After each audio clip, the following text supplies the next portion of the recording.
embrace its academic and professional reputation that has trained over 15,000 professionals in 10 years. Embrace HITMAT's numerous professional programs from HND to BTech, BSc, and MBA in the schools of Business and Management Sciences, Engineering and Technology, and the School of Transport and Logistics. Embrace HITMAT's professionalism, excellence, and consistency with solid mentorship from the University of Bamenda and the University of Boya. Embrace HITMAT's skills, development, expertise, and career orientation via workshops and academic field trips. Be part of the HITMAT family. Visit our Boya campus at Checkpoint Moliko and Douala campus at Carrefour Yoro, Jos, Bonamusale. Contact 683-70-1720. The Higher Institute of Business Management and Technology, the University Institute for Professionals. Good evening, televiewers. You're welcome to this other edition of Prime Hour on My Media Prime. We this day are going to be talking agriculture, looking at what it would take to use agriculture to transform lives so that Cameroonians and Africans as a whole can live lives of prosperity using agriculture. And we are going to be using as a case study Afro Cameroun, an agro-industrial structure operating in Cameroon. We got information of their existence and thought that we should get to them to share their experience and teach Cameroonians how they could use agriculture to make it and change their individual lives, community, as well as national lives. Why not changing the lives of Africans as a continent? We are discussing this with some staff of Afro Cameroun, with headquarters in Yaoundé, I'm sure, Cameroon's capital. We also are going to be discussing with our consultant, Paul Solambe Valentine Gwa, who is in the house with us to talk agriculture today. Today we are not talking politics. We either are not talking relationship. We are not talking financial, financial empowerment. We are talking agriculture. Our Paul Solambe Valentine Gwa, this should be something unique and an aspect in our national life that has been neglected for so long. Yes, Mr. Good evening, televiewers. Good evening, my co-panelists. Good evening, Cameroonians and viewers of Prime Hour. It's always a joy to be here. This topic is very, very important, and if you have been following my debates, I've always emphasized that every country has its strength, and I can guarantee you the Cameroon we live in, the strength of Cameroon is agriculture.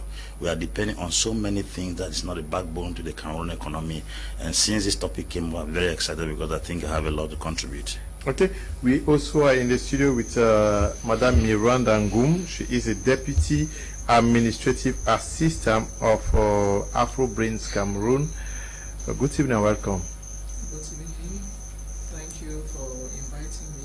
I want to good evening to all the telespectators. It's an opportunity for me to be here. It's a pleasure too. How is Afro doing? Afro is doing quite well. There's a lot of prospects ahead. You are touching lives?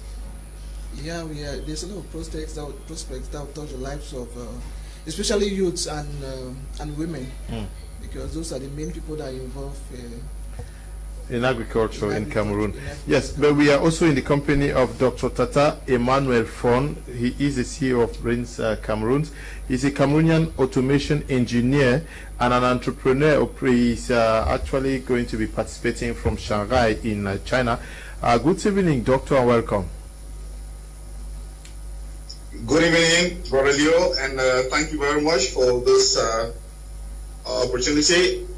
I'm really, really thankful for the opportunity that you are giving to us. I want to say greetings to all the other panelists. I'm really honored to share this platform to talk about agriculture, which is one of those things that form the pillar of every successful nation. Thank you very much for the opportunity. Yes, I will start with you. You are an automation engineer and entrepreneur, but you are also the brain behind the Afro Cameroon. I want you to situate us how capital is agriculture to the Cameroonian African economy. Yeah, thank you very much for that very brilliant question. You see, every economy, and particularly that of Cameroon, wouldn't want to play with its agricultural sector, because if you have to reboot any economy from wherever it finds itself, agriculture will always find itself from where you can always start from. When you find, let's take a typical scenario, you find every month back home in Cameroon, people are paid salaries. And at the end of the month, you will realize that that same community where people receive salaries from are still waiting for salaries, which means that the people don't actually create any value. In order for any community to begin to develop, it has to begin to create values. And those values would be what will cause money to tally in that community, which will finance development. But if a community does not create any value, then that community becomes very, very volatile and very dependent. So Cameroon is no exception. So in Cameroon, we're beginning to look at the possibilities where we can be able to create values by producing, by transforming, by adding value to our natural, to our own agricultural harvests, our products, so that it can help us to reduce the heavy load of import in agriculture. And when this load on import is reduced, of course, money is going to tally within the Cameroonian community, which will finance development. Yeah, what according to you has been the factor that has not permitted Cameroon and other African nations to take full advantage of these important values that agriculture, important position that agriculture could place on our national economies? Is it ignorance? Well, I think, to begin with, I think it's the educational system in Cameroon.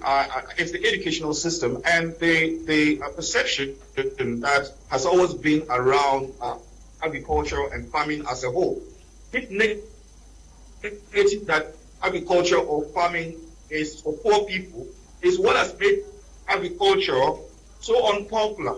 So you realize that the people who probably have some of the capital to invest in agriculture do not have the actors, do not have the intellect, do not have people that the labor which is necessary in order to develop the agricultural industry in Cameroon.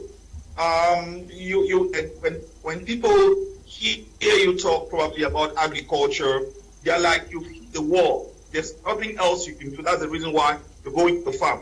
But the truth about it is, in the countries that we refer to as developed countries, the richest people there are those who are into agriculture.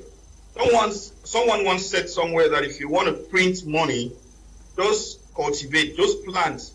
Because when you plant, you don't harvest the same quantity that you planted. So it's an indirect way to print money. So our educational system back home in Cameroon has not really played a major role in encouraging young people, in making education that backbone which is supposed to be, in financing agricultural projects, in being able to support the companies or the initiatives that are developed in the agricultural sector. Because it is in developing, it is in encouraging, sometimes not even giving these institutions, these companies, these initiatives money directly, but by just creating an enabling environment for them to thrive, for them to express themselves, so that others, youth and women and other community actors can see that there is a lot of benefit, there's a lot of profit in engaging in agriculture. Okay. So, but as time goes on, it's becoming very popular. Okay, it's becoming very popular. Apostle Ambe Valentine Ngwa, your reading of the way agriculture has been considered, the position that it has been considered in Cameroon and African economy so far. Yes, I will begin by quoting the president of African Development Bank, who is an agricultural economist that's schooled in Ohio University in America, Kimbumi Adesina. He said $25 million is going to be taken from the African Development Bank to push into the agricultural sector, because agriculture is the market for tomorrow. The future of Africa is in agriculture. He said we import things we are supposed to produce. This is because we do not understand the virtue and the treasure we have. For instance, Cameroon is a miniature of Africa. Almost every crop that grows in the world can be grown in Cameroon. And we have not taken advantage of the climatic condition and the soil. We have to exploit that sector. Before I will go into any detail, you will realize that most revolutions in the world started with agricultural revolution. In Britain, we had the agrarian revolution in the 18th century. That was what gave birth to the industrial revolution, because a lot of materials were produced, so they needed to transform them. People started thinking out of the produce from farms and then start thinking of giving birth to machines. You discover that Britain came out to be a world power from agriculture. China, we say China is not a technological world. China started cultivating the rice. It was the agricultural sector that gave birth to the technological sector. Russia had the agrarian revolution equally in Russia. Russia equally got through agriculture before now springing forth. We are talking about crop rotation, crop cultivation, and livestock production, because agriculture in this state is not just planting rice, planting cocoyams. We're talking about breeding of animals and other things. If we see critically, there is no revolution in the world. Look at what is happening right now in Indonesia, the BRIC nations. Indonesia, Malaysia, they have started with agriculture.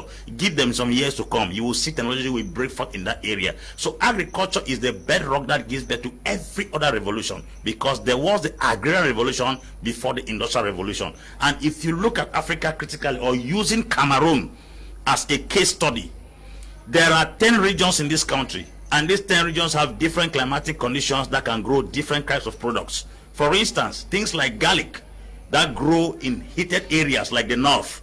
Onion, they grow in heated areas. We import at least 4 billion worth of onion in this country per annum, which is an error which we are not supposed to do, because we have the capacity, the climatic condition, the human resource to produce all these things in Cameroon. But why is this area neglected? Go back to the days of Aiju.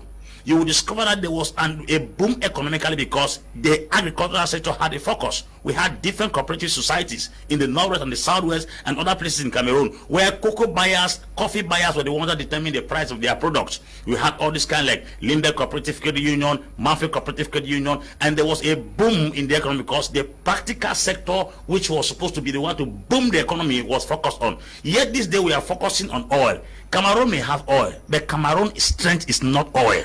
I think every individual has to play to their strength. If you try to act where your energy is not sufficient, you will fail on the way. Agricultural sector in Cameroon is a sector where if we invest, it will not be exhausted. North can give us garlic. North can give us onion. North can give us other roots.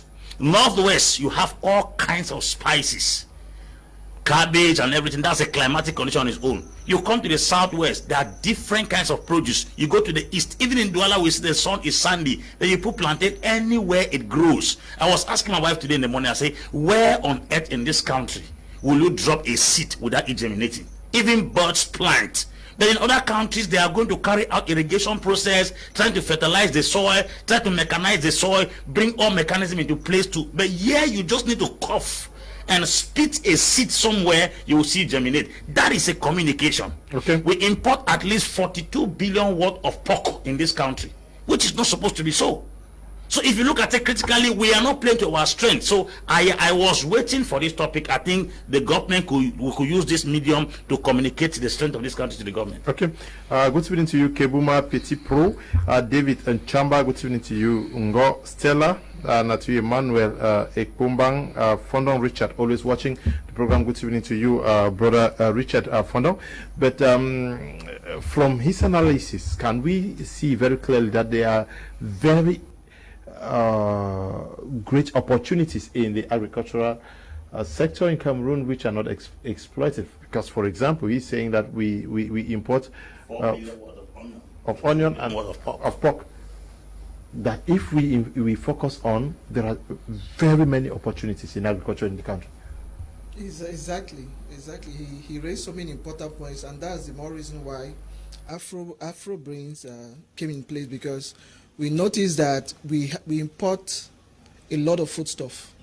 So we say, why not transform our own foodstuff into finished product instead of relying on the European market and other markets. So Afro Brains now decided to use our own products. Like what we do is that since we want things that are really food crop that are really organic, we don't want to deal with any type of food crop, really organic. So what we do is that we supply them with organic, like women groups, farming groups. We supply them with organic manure, seed. We even help them with training techniques.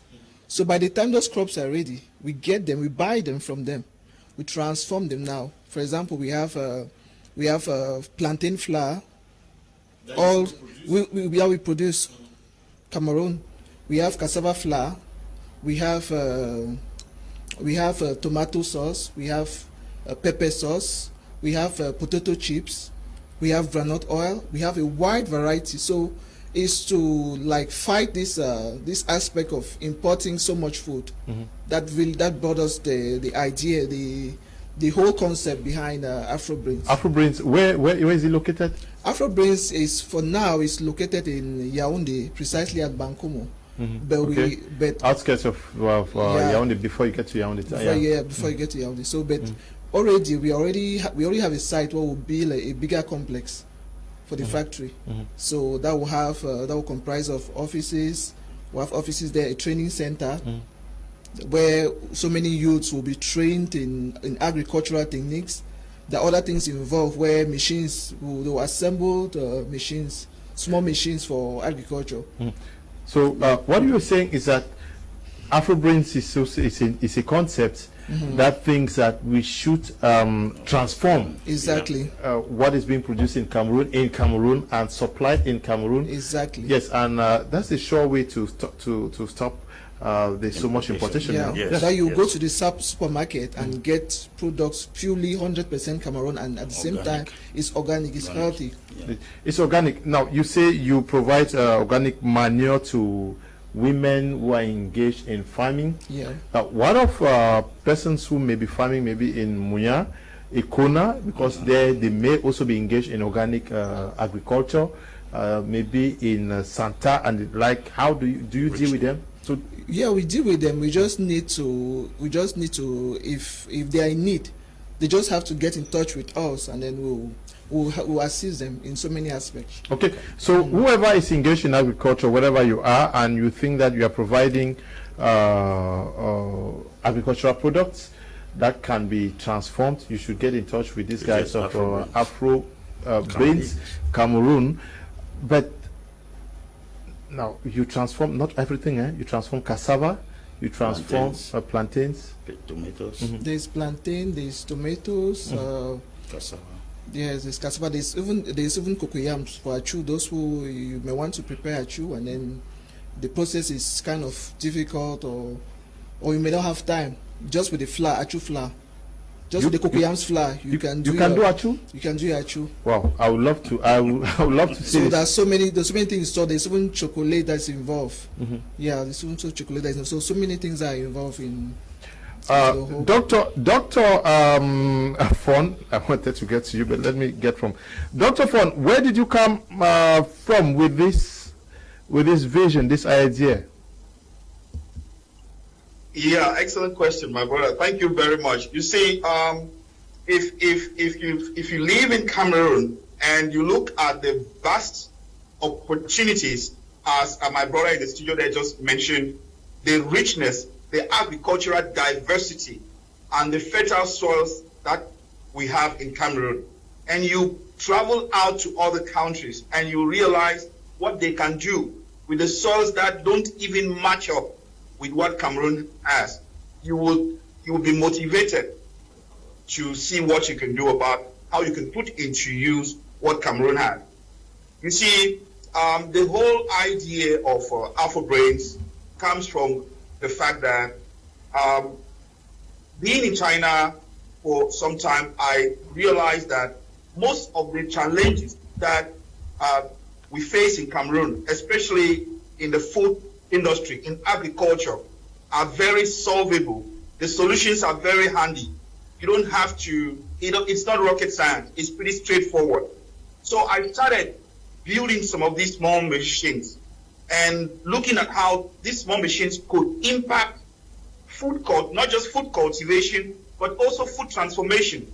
I went and did some research to find out, as my brother just mentioned a few seconds ago, the import volume of Cameroon's food industry. I realized it was just too much and the opportunities were vast. And if I could build these machines, then it was possible for us to set up something to make other Cameroonians know it's possible, that we can also transform food in Cameroon. We can also produce the food that we import. We can do it in Cameroon. It's not that difficult. That's how come I thought of the idea of Afro Brains. So at Afro Brains, we transform all agricultural crops. You see, post-harvest loss has always been an issue. If you remember a couple of years ago, people were committing suicide in Cameroon because of the tomato venture that went south because of COVID. So if we had our factory at the time, what would have happened is we would have absorbed all these tomatoes and transformed into other forms, which would still serve. But because there were very few ventures into food transformation, these tomatoes got wasted and people lost a lot of money. So at Afro Brains, we can transform from tubers to grains to vegetables. What we do is that we work with the seasons, the harvest season. When we realize that it is a harvest season for a particular product, there is going to be a lot of post-harvest during that time. So we visit the local market and we also talk with the local farmers. We collaborate with them to absorb some of these excesses from the local markets and transform into other forms and make available in the market. That way, we can solve the issue of post-harvest loss. We're also looking at encouraging local women's groups. We collaborate with them in a win-to-win arrangement where we support them with manure, we support them with training, we reach them. It doesn't matter where they are. We are using this platform, if you permit us, to appeal to women's group and anyone who is involved in agriculture, in farming or food cultivation in any way, to get in touch with us so that we can be able to work together and look at the possibility of absorbing the harvest that they have and transforming to other forms. And of course, we will all share the profits that come. Because the challenge is that in most communities, in most local markets, most of the community members farm the same thing. So during the harvest period, these products meet in the market and there's excess in the market. That is where the post-harvest loss actually generates. But if we can be able to have that relationship with local farmers where we can reduce that quantity in the local market, then it will be of good use. So we don't only limit ourselves to the crops, we also work with young people who are interested in the rearing of chickens. We share day-old chickens. We have incubators. So we share day-old chickens to young people. And we try as much as possible to support them because we have byproducts from the factory which can help in the feeding of these chickens. So we support them with feed and those chickens. They just need to have the space so that we can put those chickens there. Okay. And they take care of those chickens. When they are ready, we still buy them and we transform them to other forms and we put them in the market. If you look at statistics, which had to do with the importation of chicken and fish and all that, you realize that we import so much of that, which is something we can produce locally and transform to other forms. It is interesting, my brother, to realize that about 60% of the world's arable land is in Africa, and about 60% of Africa is below the age of 25. What this means is that we have the manpower, we have the arable land, but what is the missing link there? And guess what? The energy deficit in Africa is huge. So you realize that there are so many opportunities that people can begin to come together. Just like we're talking about supporting the local women's group. This local women's group form cooperatives. That is the best way to operate. Forming small cooperative and working together. We work mostly with a small women's group because through those small cooperatives, those small women's group, it's easier to okay, Dr. Fon, I'll be coming back to you. Good evening to you, Osha Blink Bibi and Etue Gabriel Elung. Osha is asking why the choice of Yaoundé. We are going to come back to you when I get to you, Dr. Fon. But is this the way to go when you listen to Dr. Fon speak? Is this what we are supposed to have started 30, 40 years ago? Yes, I think production is in 3 dimensions. There's a primary, secondary, and tertiary production. And you know, any country that focuses at the primary level does not make any stride. Every country that's focused on the primary level has not made any stride in advancement.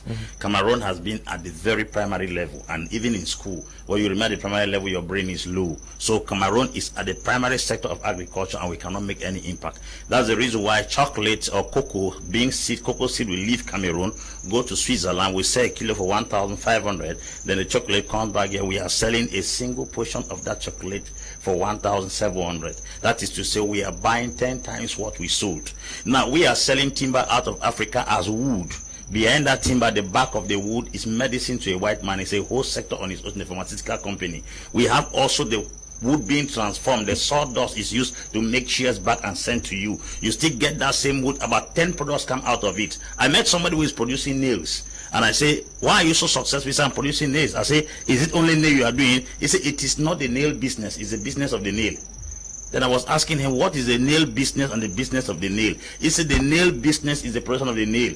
The business of the nail is what the nail produces. The powdery substance that comes from that nail is being mixed with other substances to produce what we call anti-rust, which means behind that nail, there are 10 other products. I met a younger man who met me as an agronomist. He said to me, 300 products can come out of cassava.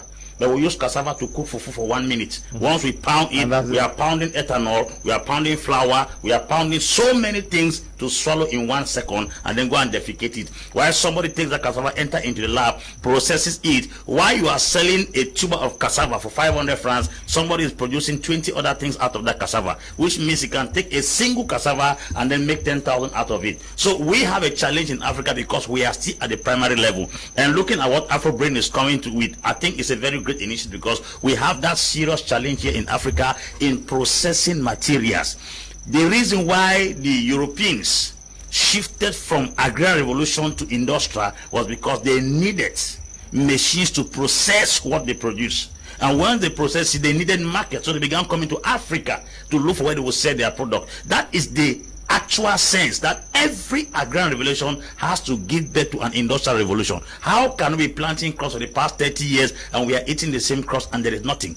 The president of Ghana recently said to the Swiss government that we are not going to be producing or exporting cocoa anymore again in Switzerland. We are going to be producing chocolate in Ghana. There is a young Togolese who traveled to Swiss, studied there, learned how to do the chocolate, and then they wanted to employ him. He refused. He came back to Togo, gathered local farmers, and then now he is doing the chocolate, and it comes from Togo. Very quality chocolate, good chocolate coming from Togo. That is, it has taken the chocolate, the cocoa from the primary level to the secondary level. The price will never remain the same again. And now that definitely increases the gross domestic product and also increases the standard of living of the people. So if at all we don't go to the dimension of what Afro Brain is coming by processing what we produce, we're going to be suffering. It is very shocking that you can take a basket of tomato and you sell it for 2,500. But if you process it, you can sell that same basket of tomato for 30,000. Because it is paste. Once they turn it into paste, they will put it in little containers. They say 100 per sachet. That thing of a basket can produce even 40 to 50 sachets of that container, which is sold for 2,500 somewhere, but when it is being processed, it can be sold for 5,000, which means we are doubling or tripling the price every time we process materials. The difference between Africa and Europe is primary and secondary. Okay, it's primary and secondary. Madam Miranda, how can young Cameroonians get full benefits of what you are proposing so that they can also transform their lives? Because like Dr. Fon said, most of the richest persons in most of these countries that we admire today are making billions out of agriculture. Okay.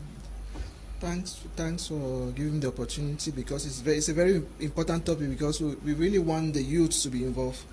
But one of the main reasons too for the project too is it really concerns the youth. So we are really calling upon them, because there's so much work to be done. Even the products that are being produced, so much marketing has to be done. It needs to get to all the 10 regions, so that we will really make use of this opportunity by consuming more of our own products. So when it gets to all the 10 regions, it's really going to be an amazing thing. So we are really encouraging the youth to get in contact with us, because we really need them for the marketing. At the same time too, we are also encouraging them too in agriculture. As doctor said, that we, even for poultry, we have incubators, so they can provide them even with a day old chicken. They can rear them, and in turn will buy them and transform them and send to the market. So the opportunities are there, even at the level of the factory. The different departments, we have departments for tubers, for oil, for vegetable, for sauce. So at that level too, employment is employment. So the more they expand, we really need them to expand the vision. If you are a young Cameroonian with a dream of making it big in agriculture, I think this is a rare opportunity for you. You can get in contact with the guys of Afro Brains Cameroon, so that you can work in synergy, in partnership, to see how you can engage in a win-win arrangement with them. But is there some training you are also giving Cameroonians? There training too. Training is involved. Training is involved on the methods of agriculture. So training is involved. So if they're interested, they get in touch with us. There's so much. Okay, the training. Okay, to ensure that whatever is coming to you should meet standards. Yes, but Apostle Ambe Valentine Gua, is this also that time? There is what was known in Africa in the West as agrarian revolution. Yes. Is this our time? This is our time.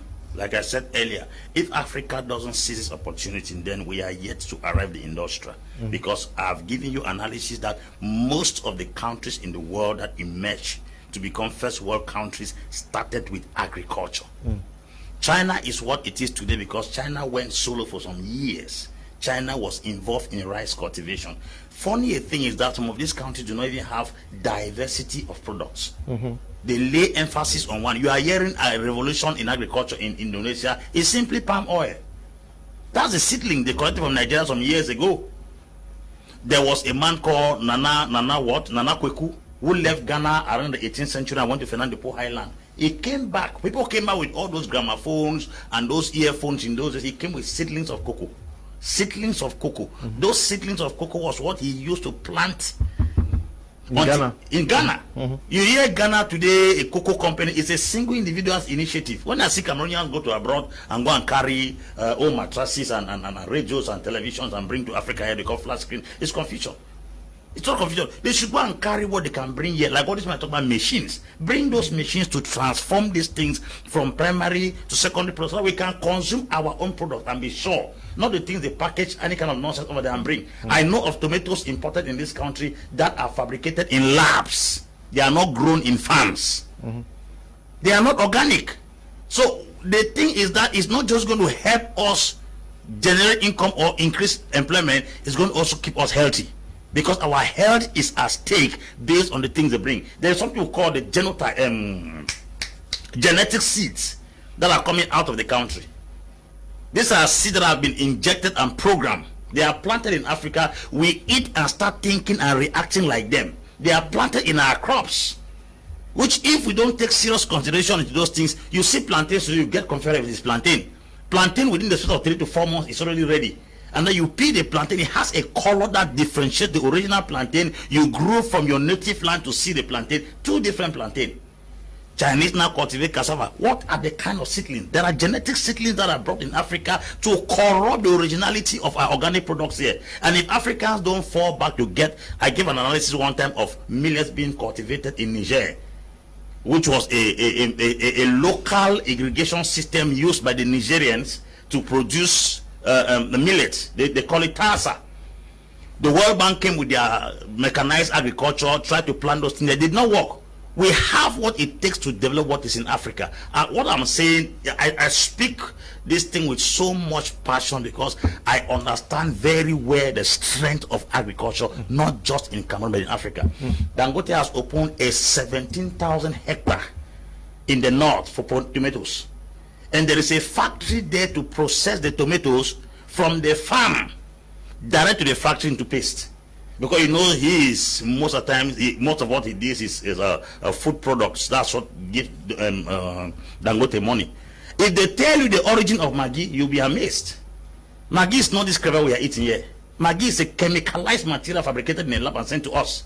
It came to replace the crayfish and one other product was used in ancient Africa in those days. It is a Swiss man that produces Maggi. Now, if at all we are producing the things we need here in Africa, our health, talk less of the gain, the profit, we need to live in health. There's a high infant mortality rate and there's a high death in Africa based on what we consume. But funny thing, we have the best organic products in the world. How do you reconcile that? Okay, good evening, Mr. Liu, watching from Bamenda under serious light cut of Mbo Godlove. We pray that light comes up. Good evening to you, Mbo, watching from the Northwest Regional Capital. Thanks, but please, where is it sold in Bamenda? That's where I'm based. Whoever is writing from Bamenda, can you just call the number I'm going to send to you to find out where you can meet them in Bamenda. This one says, good evening, sir. I'm Mr. Edward from Gabon. I'm very happy with the program this evening. Thank you very much, Mr. Edward. Okay, I want to say this is excellent initiative. Congrats to the initiators. I have a question to the initiators as well as an advice. What plans have they put in place to build local capacity and sustainability of the company? As a mechanical engineer working abroad, I have watched successful projects fail in Africa because initiators fail to build local capacity and incorporate sustainability into their planning, and before long the project is abandoned. Dr. Font, can you just respond to someone who is also based out of the country? He's based in the US. He's talking about sustainability and the building of a local capacity to be able to engineer and move this project to fruition. Yeah, thank you very much for that brilliant question. First of all, one of the reasons from research that has been observed, which accounts for the closing or the shutting down of similar initiatives, especially when it comes to factories, is that you see sometimes when some of these organizations come from abroad, they come to Africa with initiatives, they think that Africans don't know anything. It's like they don't appreciate what is on the ground.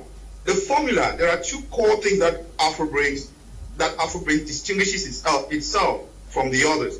We're doing multi-product. We're not doing multi-product because we're excited about the diversity of Cameroon, which is also another beautiful thing. We are doing multi-product because most of the factories that have used the Western formula, in the West, agriculture is highly mechanized. Any investment in food transformation in Africa that is not accompanied by a proportionate investment in the mechanization of cultivation. So if you're investing in food transformation, you must be able to invest proportionately in food cultivation, because it is the cultivation that is going to sustain the transformation. But if you invest only in transformation, then it's not sustainable. On the other side too, we're also looking at the multi-product. Multi-product, which means that all we need is a calendar, because across the year, we have a variety of products that are harvested from time to time. So we work with these products at each point in time. So there's no period in the year that the factory is going to lay idle, that we're waiting for harvest season. So those are some of the organic methods that we've already laid down to see that there's sustainability. As the question also requested for, we're looking at developing local capacity. We're looking at training young people to build small machines for food cultivation. There are some basic machines, motorized machines that can be produced for clearing, for example, for tilling, for plowing. these machines, we can build them back in Cameroon, we can mold them, we can cast them in Cameroon. So we're going to be looking at that as we move, as we go ahead, so that these young people that we train, we don't have to create another school. It's just a training place to give them some skill. Look, Cameroon, if it's certificate, Cameroonians have certificates. When we're employing staff for Afro, we come to realize that there are lots and lots of Cameroonians with a lot of knowledge out there, but they lack the environment to apply themselves. Some of them actually come out from the schools with a lot of theory, but when you put them into the environment, they need some time to catch up. So we also welcome young Cameroonians, especially those who have carried out their educational studies in agriculture, to come and do internship with us. Come and see how things are done in the industry. Come and prepare yourself. It's possible you may be open to other opportunities. You may also get interested in working or partnering with Afro-brains, as well as you may apply yourself to other industries after understanding the business of agriculture and of course the science of agriculture and food transformation. So we're not just bringing an idea to force into the local population, but we are looking in a way that we partner with the local population. We try to observe what the local population is already doing, the methods that they are already using, and we are mechanizing these methods. We are automating these methods. To us, this is the way to sustain the Afro-based vision and make sure that it benefits the young people and, of course, the women and children who are virtually doing all sorts of things in order to survive back home in Cameroon. Thank you. Yeah. Now, what about capacity building? How do you get more and more Cameroonians, youths, believe in the possibility of becoming very rich millionaires, billionaires in agriculture? Yeah, of course, there are lots and lots of opportunities in agriculture, from food cultivation to food transformation to the food distribution. Now, we are going to be launching our online store, which will permit Cameroonians to actually buy their food online, and we distribute it. There are lots of, you see these motorbike riders who are idling around cities. We're going to be looking at the possibility to partner with them so that they can be able to deliver products to people who order from homes. We have a lot of traffic. We don't have good roads, people traveling up and down. What if we can be able to engage these motorbike riders, provide them with enough security so that they can be able to work as delivery agents for Afro-brains to deliver the products to people's homes. We are looking at that part of the distribution. We're also looking at the marketing. We have a lot of young people who have studied some HND in marketing, some certificates, some degrees in marketing. How can they apply themselves in agriculture? We are creating this possibility for them to get to us and engage with us and look at how they can market. Look, my brother in the studio there raised a very important aspect of what we're talking about. Genetically modified foods. The health implications of food is very, very key. It's central, because food nowadays can actually be weaponized. Probably in another episode, we're going to talk a lot about some of the intrinsic motivations that I had. The quality of food in Cameroon is terrible. It is really catastrophic. Some of the products that we have in Cameroon are repackaged from the West, are food that are being rejected, repackaged, and shipped to Cameroon. There's a lot of groundwork that has gone on that has motivated my intention or my desire to really see that we work with healthy food. Now, there's a technology called gene shadowing, which can actually be used to shadow certain genetic abilities in human beings. For example, I can provide food to Cameroonians, or people can provide food from the West to Cameroonians that can make them start having homosexual urges. It's possible. It's possible to do that. So if food can be weaponized against a population, what can't be done? There are technologies out there that people can transform food into a real workforce.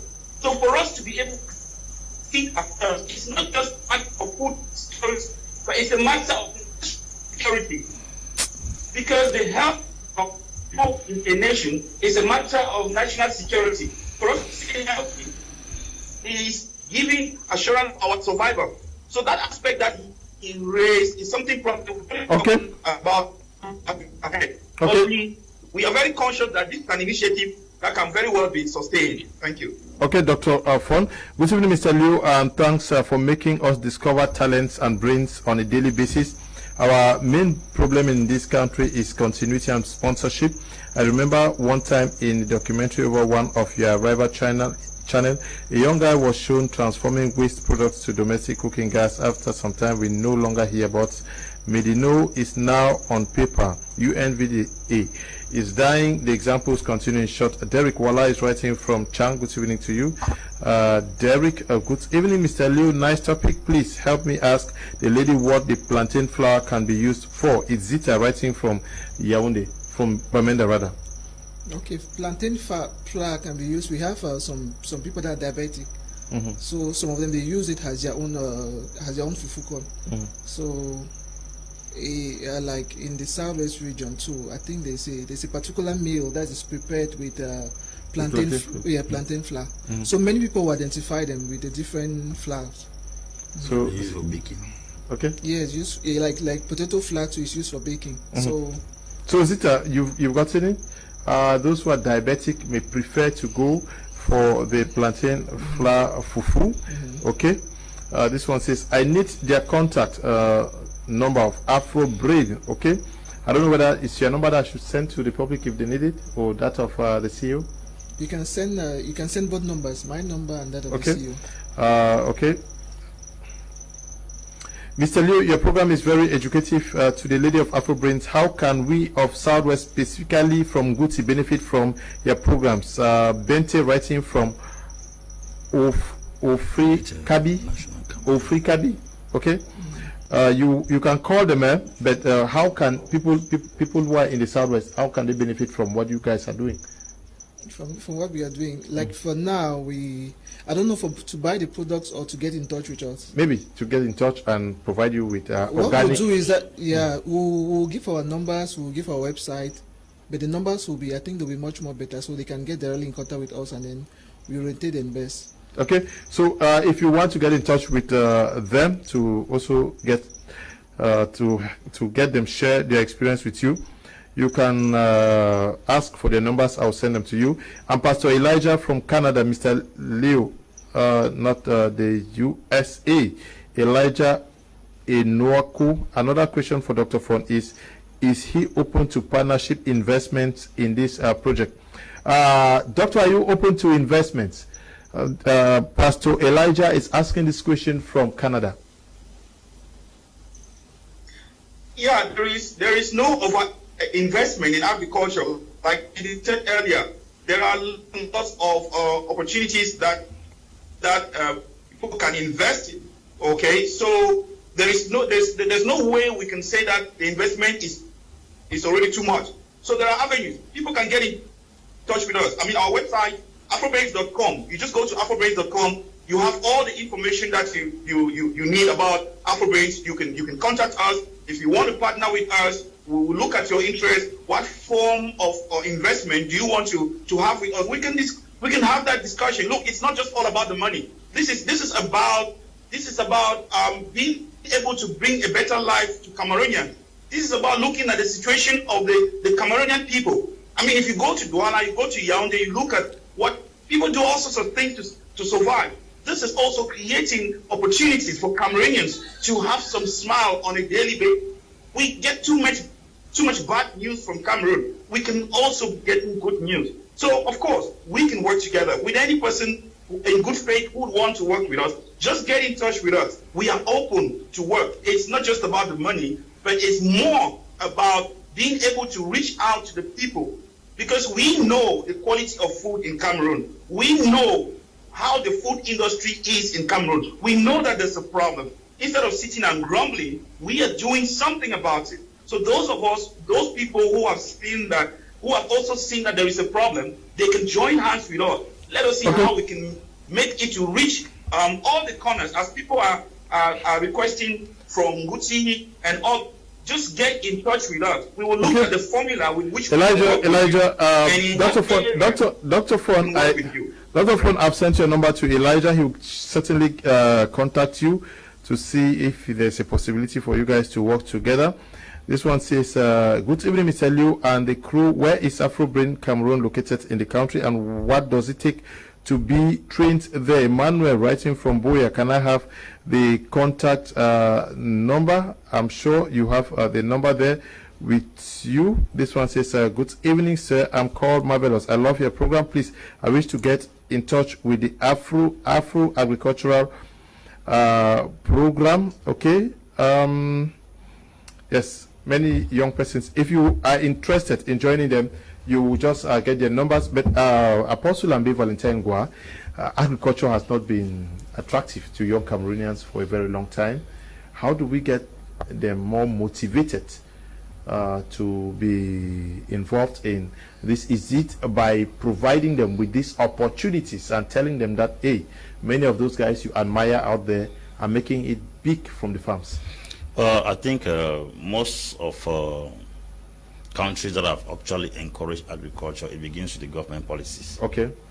A lot of young people have written projects on agriculture and they are dumped at the Ministry of Agriculture. While I do not totally condemn the Ministry of Agriculture in Cameroon, because it's one of the ministries that has permitted the import of machines in Cameroon. The policy guiding importation of agricultural machines in Cameroon is very flexible as compared to any other ministry. So I think in that domain, the Ministry of Agriculture has done so well. Now, if these machines are imported in the country to carry out agricultural production, there are people who need some subventions to carry out agricultural visions. People have written so many projects. The issue is projects. I know of individuals that have written project agriculture, taking it to the Ministry of Agriculture, because such a ministry is supposed to be giving grants and subvention to young farmers who are coming up to encourage them plow the farm and then exploit the fields. But unfortunately, most of those projects reach at the Ministry of Agriculture and they die there. I think government policy has to encourage, because in the countries that we know that have developed very well, the government actually aided most of the farmers that rose up to higher echelons in life. So we think the government policy in Cameroon has to place more value on those who are coming up in the area of agriculture. For instance, I have a farm in Bamayo with almost about 3,000 bunches of plantains. That is a personal initiative, and every kobo in the farm is invested by me. Now, such a thing that has been done, an individual who has been able to take his personal resources and initiative to go to that level, it is just a sign that this person has the will and the good desire to go along. The government was supposed to come as an aid from behind and say, okay, since you have gone 2 hectares, let us make it 10 hectares. It's going to be a benefit to the entire nation, because we are feeding the country. 1, we are providing employment. Number 2, we are also securing the health of the individuals of the country, thereby blocking the importation. Thirdly, doctor said sustainability has to do with the production of the crops and also the procession of the crops. One of the things I think we also have to engage the government is also to give support to home-based products. The consumption of home-based products is one challenge, because you will not be surprised that we can process all these things and take to the market, and then Chinese come with theirs, which is even cheaper. We go to the market, we're unable to sell what we produce. It is very dangerous, because I've discovered that most of the countries that have advanced are people who have not permitted the importation of certain basic foods. And if at all we have companies now in Cameroon like Afro Brain that is able to process plantain to flour, process cassava, process tomatoes, then I'm sure we're supposed to put restrictions or cause some of these goods that enter into the country contraband goods. They should be contraband goods, and they encourage the promotion and the consumption of our own locally made products. I'm yet to find out the food, how do I put it? The food licensing company in Cameroon. Because any junk enter this country. In Nigeria, we have NAFDAC. Things don't enter in Nigeria. They have to go through a kind of survey. They are being tested in labs for consumption. But everything just come into the country and we start consuming it from the poor. Which I think things that are being consumed You hear what the doctor said? I said it here. I said genetically programmed seeds to make us reason think like them. You see, homosexuality, lesbianism is entering the Cameroon. It's not going to be a sermon that will be preached.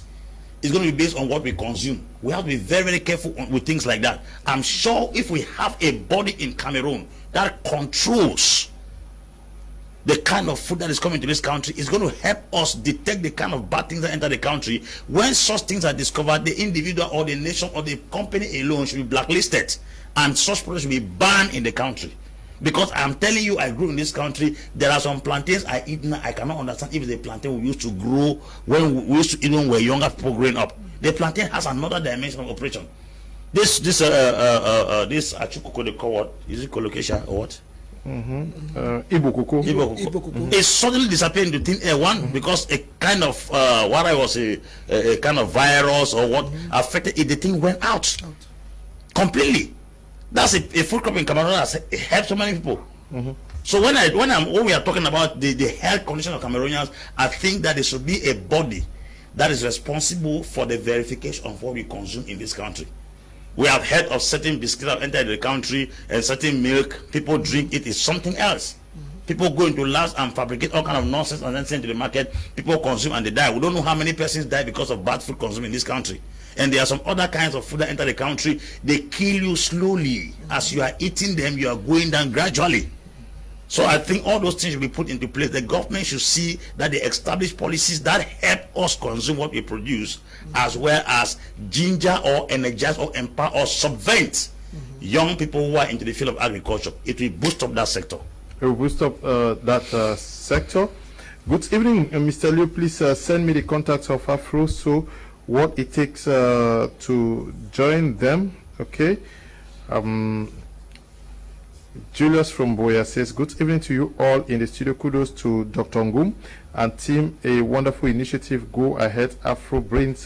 Juliet is writing from Boya. Good evening, everyone. My name is Ndam Gufo from Yaoundé. I'm interested in agriculture and would like to be trained in food transformation. Is it possible to get the contact of Afro Brain Cameroon? Thank you. Okay. Good evening, Mr. Liu. Tell Madam to give the contact number. Chi Golof is writing from Nji Chame.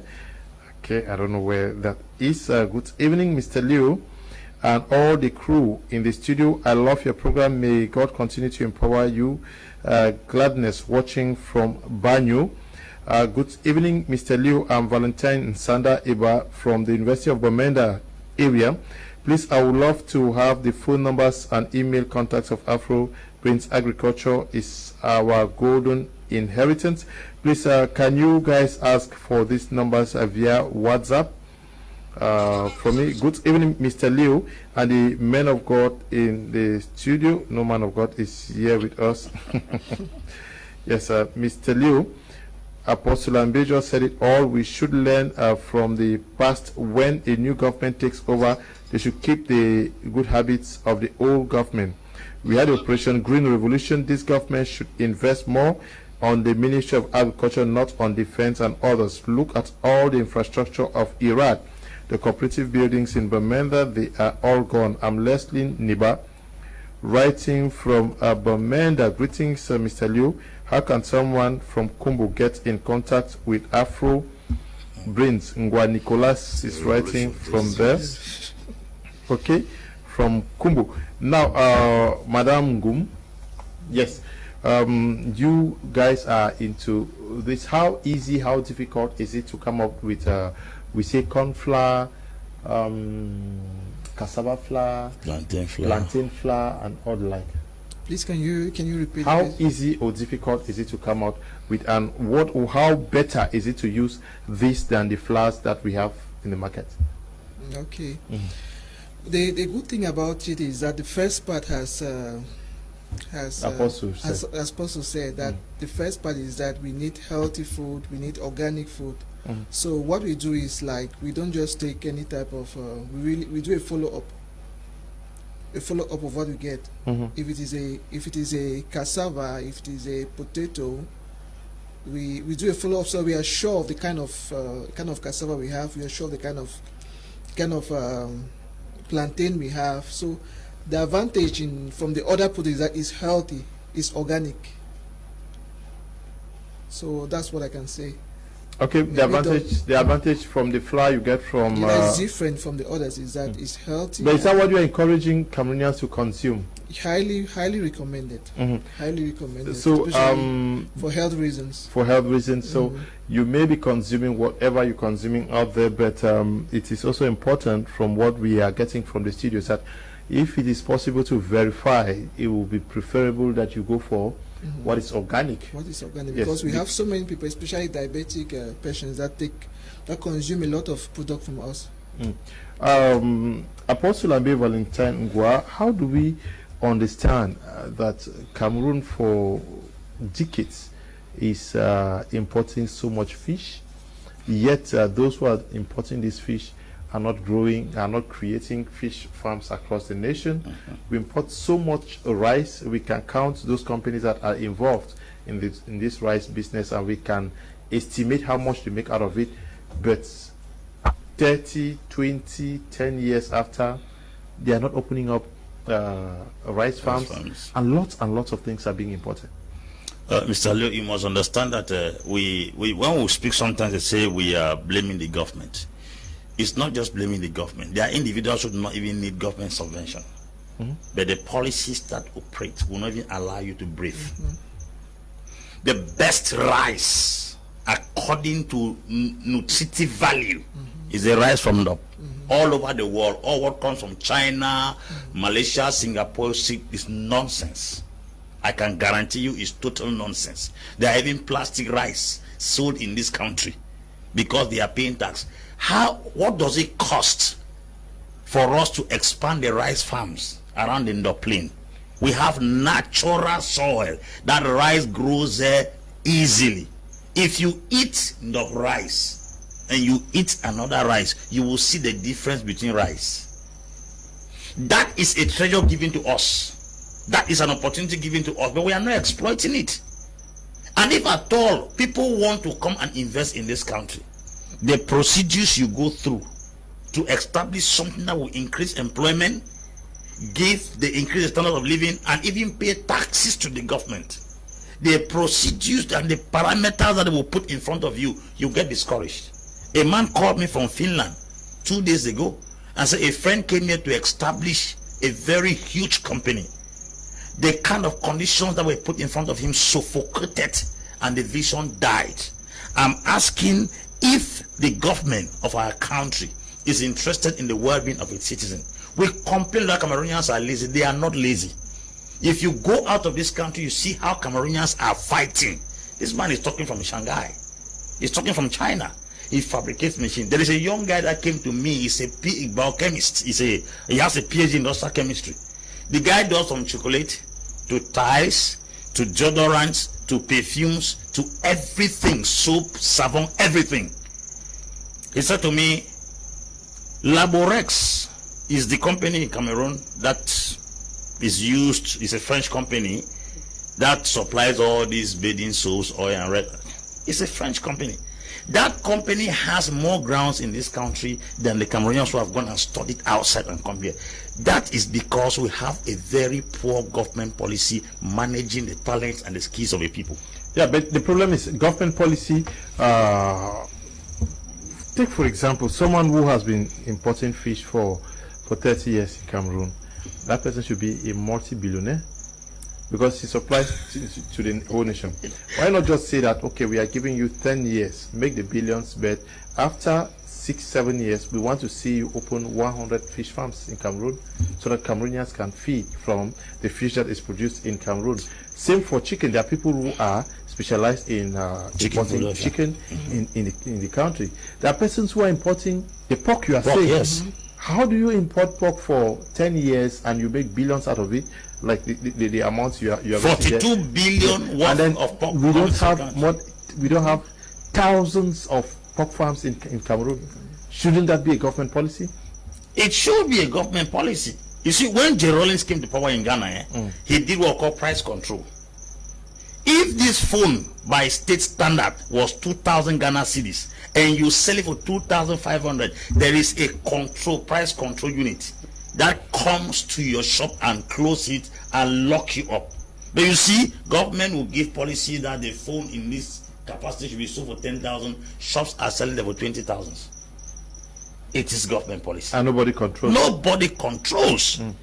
What the price control unit do is that they go around collecting taxes from small kiosks and other places. What they were supposed to do was to make sure that people who are exaggerating or exorbitantly increasing the prices of products in the market beyond government tariff should be brought to book. Now, if at all somebody is importing fish in the country, do you know that the same China that we say we are importing fish from, they do all their fishing in the coasts of Cameroon? They are even come with nets that catches fish that our own fishermen could not catch in those days. How do you explain that? That we have fish, we have sufficient between Cameroon and China and other countries who import fish. Which of those countries have more rivers than us here? We have the fishes, yet we are importing fish. A question mark. What will push Cameroon to import onion or pork meat? I don't see any reason. That is, if at all we properly manage the investment of these things in Cameroon, we will not need to import. We're supposed to be supplying. As a matter of fact, Cameroon is the bread basket of Central Africa. If you have not traveled to Chad, you have not gone to Central African Republic, you have not gone to Gabon, you have not gone to Congo, you have not gone to Guinea, Guinea, you will not understand that Cameroon is a bread basket. Do you know that we supply beans to Congo? Congo Brazzaville. They don't have food. Now imagine Cameroon sustaining these particular regions, this CEMAC zone, in terms of food production. Then we are still importing. Something is wrong. Something is wrong.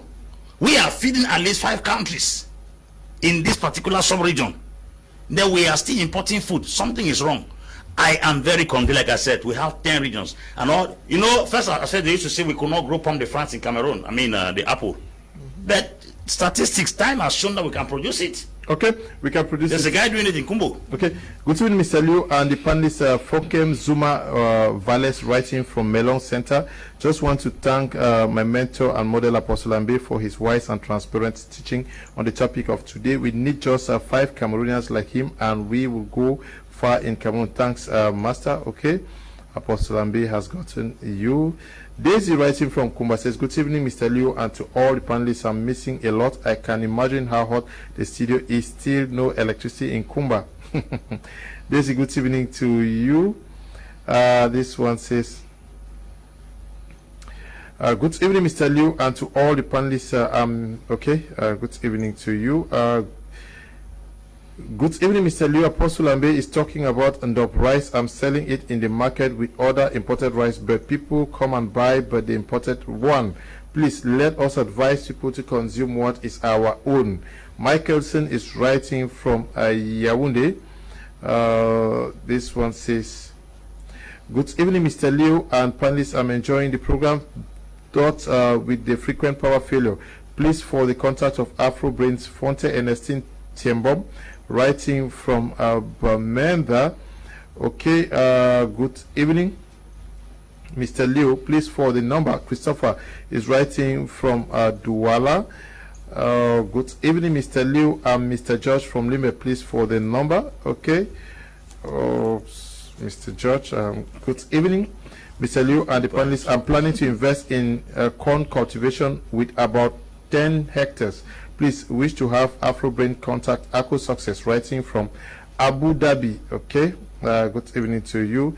This one says, please for Afro Brain's number. I am into agriculture and I would like to get in contact with Afro Brains. Okay, many persons are interested. Good evening, sir. I'm enjoying the program. I wish to have the phone number and email of Afro Brains. Okay. Oops. Mr. No, I'm not Mr. Dr. Fon. Are we in Africa trying to skip the lanes or skip steps? Should we focus more on? Should we focus more on exploiting to the fullest the agricultural sector before trying to ramp up to wanting to produce cars and electronics and the like, when what we have been given, the goal that we have, is being neglected? Should the transformation not be centered first at the level of agriculture? Braulio, that question is an excellent question. An excellent question because it touches something which is really of core value to me. Let me just indicate that by the time I finished my PhD, I had a lot of emails dropping into my inbox that requested me, that was wanting me to go and probably do further research. Well, of course, like I said, I studied engineering physics, to do further research in a lot of sophisticated and complex stuff. But one thing was clear to me, that my people just need food to eat and water to drink. You see, sometimes I believe that the brains that come from Africa are collected and kept in a place where they are working to the benefit of the West. Meanwhile, our problems, the brain from Africa already have the solution to the African problems. But it's just that we do not apply ourselves to our society. The conditions that we have in our societies in Africa have not been in a way that would encourage those brains to apply themselves. It's a huge sacrifice for me to say I'm going to ignore some of those opportunities that could have helped me as a person in order to focus on doing something that is going to help the Cameroonian people as a whole. For African brains to be applicable to the continent, and Cameroon in particular, it will require policy, as my brother was indicating, my brother in the studio was indicating. It will require policy. I must tell you that if you look at the Cameroon law on investment in Cameroon, Cameroon is the best country in the world on paper. But if you go to the offices, there's so many challenges you would face. So it takes beyond just academic knowledge. It takes beyond passion. It takes a lot of patience in order to be able to push on in Cameroon and Africa as a whole. You see, the minds of Africans through the media has been placed at a point which is inconsistent with their immediate environment. You would find somebody in a very undeveloped or underdeveloped environment buying a car which has nothing to do with how his environment looks like. You will find somebody who can get up from bed and put on shoes that have nothing to do with what he or she is going to do for the day. What that means is that the mind of the people has been confused by the media. The people's mind is far up there. Meanwhile, their environment is still far behind. In order for Africa, and Cameroon in particular, to develop, the people must be able to synchronize their mind with their environment. Cameroonians should begin to think according to the environment they find themselves. If our minds are, we are thinking jet planes when we don't even have healthy food to eat, then there's a problem. Mm-hmm. If we are sitting in the bar and we are arguing about limousines when we don't even have a wheelbarrow to carry food from the farm into the market, then there's something wrong with our thinking. The most important, the challenge of Africa and Cameroon in particular, is the thinking of the people. The people have abandoned their environment and they are comparing what they see on Hollywood movies. They fail to understand that most of those things they see on TV are designed to stimulate certain behaviors, especially in Africa. How do you maintain the dollar? How do you maintain the value of the dollar? You use propaganda. How do you maintain? You see this issue of Bitcoin that has come. It's all propaganda currency. It's currency that is based on propaganda. Just the thing they use the media in order to give value to things that have no value. You can have all the millions in the world. When you are hungry, you come and meet me in my farm. And I'll tell you the value of your money. The real value of your money. So, to answer your question directly, the point is that our brains, our minds our intellect is not applying itself to its original environment. We are thinking further. We are thinking far away, not further, because further would mean you are thinking along. But we are thinking far away from what we are supposed to be thinking. We are supposed to be engineering solutions from our environment. You see the Chinese. The Chinese have a machine for almost everything. And that is because they think from their environment. They create solutions in the environment. Their life has been automated to be according to their environment. Cameroonians, Africans can begin to do that. We have to begin to transform our environment into a classroom where learning is not limited to the four walls. But we have to, and this notion of certificates, it's really sometimes it gets me really crazy. Sometimes you get people with all sorts of certificates, but put them in the field, do something with your hands. What can you do? We are moving into the age where it will no longer be what certificate do you have, but what can you do? What can you do with your hands? Okay, thank you, Doctor. Good evening, Mr. Liu. What happened with greetings, Mr. Liu. What happened with the tractors in a bolova that was made for agriculture? Is Neba writing from Limbe? Neba, I'm not the Minister of Agriculture. Bonsoir, Monsieur Liu. Merci d'avoir pensé à nous, les jeunes. S'il vous plaît, je peux avoir le contact de Afro Brain, car je suis intéressé par l'agriculture et l'élevage. Moi, c'est Guidem Shekina depuis Bafoussam. Ok, bonsoir à vous, Guidem Shekina. Good evening, Mr. Liu. Interesting.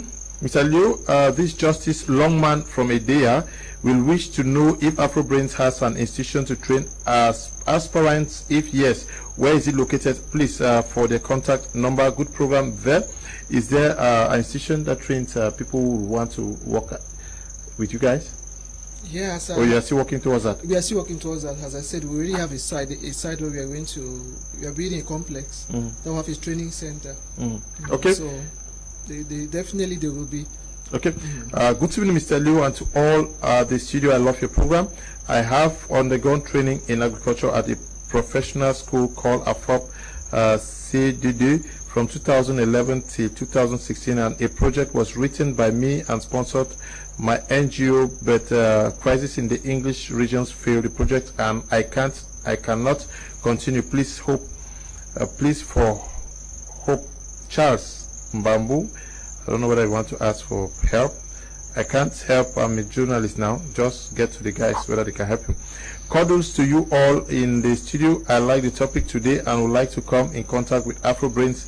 Dennis is writing from Bamenda. Good evening to you. Dennis, hi, Mr. Liu. This is Ade Derek writing from Limbe. I wish to find out at the lowest level of education that can accept before they train a person, because I like what I'm hearing so much. Okay, no, just get to them. I'm sure they will tell you what it will take. Do you need any certificate? Huh? Do you need any certificate? No, there's nothing. Okay. Good evening, Mr. Liu. I'm from God bless Apostle Ambe. Please for his number. I'm into pig farming. I'm in Bomenda. I don't know whether Apostle Ambe is into pig farming too. Good evening, Mr. Liu, and to everyone in the studio. I'm in poetry farming. Please, I would like to have the number of AfroBrains. Collins watching from Dubai. Good evening to you, Collins. Good evening, Mr. Liu and panelists. What Apostle Ambe is saying concerning the advantage of domestically produced goods over imports is true. But Mr. Liu, do you know that imports are cheaper in this country more than more produced goods? You can name as many examples as possible. Eno Mulubat writing from Bamenda. Yes, that is why we need to mass produce home goods. Good evening, Mr. Liu. Please kindly give me the number of the brother who deals with agricultural machines from China. I'm Julius writing from Bafus. I'm glad to hear of AfroBrains in Cameroon. Good evening to the entire panel. I am Sone from Douala. The main problem faced by entrepreneurs in agricultural sector in Cameroon is lack of an enabling environment. How can this young entrepreneur flourish with high competition pressure emanating from imports? A country that wants to develop must think how to become independent. If nothing is done, there will come a time that the country will live at the mercy of other nations. The government should provide more enabling environment for most of our small entrepreneurs. Good evening to you.